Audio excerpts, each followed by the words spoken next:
I have been playing D&D for a long time, and today I'm going to share my top 5 DM tips. Ugh, great, another one of those videos. How about we make it a bit interesting?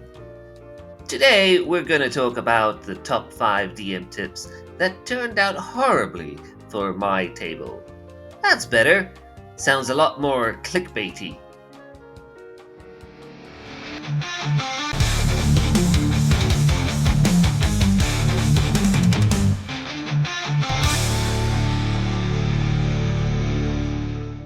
Now, by no means am I saying that this advice is bad, well, some of it, but the advice I'm listing here today are pieces of advice that I got from other online DMs and influencers. While most of the time their advice works great in my games, I had some trouble implementing these ones. The point of this video is not to bash on these creators or their ideas, but I really want to highlight how some advice might work for one table and be completely disastrous for another. Number 1. Hey, no, wait. Do a countdown. Build up the anticipation a bit more. Start at 5. Number 5. No monster HP. This one comes to us courtesy of. What the hell? Why am I not allowed to say. Management said we can't call out other creators. What? So I'm not allowed to say. No, you can't. You, Simon. Fine. Where was I? Right. No monster HP. The idea behind this one is that the monsters go down after each player gets a hit or two in, and the DM does not count their HP. I don't like this, and I'm pretty sure that once your players find out what you're doing, they're going to hate it too. This means that all their hard work, their builds, their magic items mean nothing. To me, it feels like cheating my players.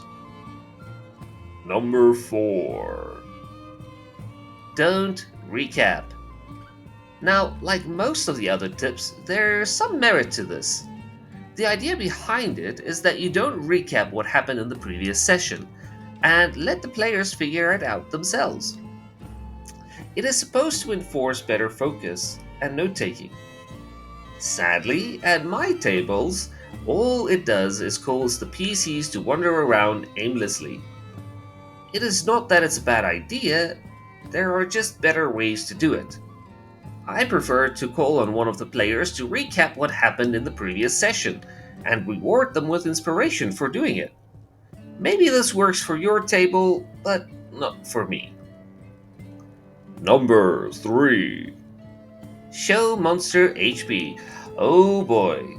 Of all the failed tips, this is the only one where my players approached me and told me flat out, "We don't like that." The idea behind showing monster HP is that the players know the exact number of hit points the creature has. It informs their decisions on the tactics they use. To a lot of players at my table, it just ruined their immersion. They asked me to go back to the way I did it before, where I tell them if a creature is wounded, badly wounded, near death, etc. I thought it was a great idea. My players, not so much. Number 2. Prep less. So this tip suggests that for a 4-hour session, you should not prep more than 2 hours. But I enjoy prepping. The more I prepare, the more I can improv. Granted, there are crunch times, and I'm not saying that DMing should be a second job. But if you're a DM who loves to spend their time prepping, do it. Number 1. Start at level 3. Whoa there. Put down the pitchforks and hear me out. The official D&D books suggest that veteran players start at level 3. By level 3, you have your class skills and your subclass features. But this is for veteran players. Not all my players are veterans, even if they claim they are. Level 1 to 3 are the tutorial levels.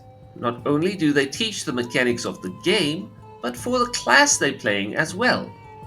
Starting the players off at a higher level skips the tutorial and leaves them with a weak foundation.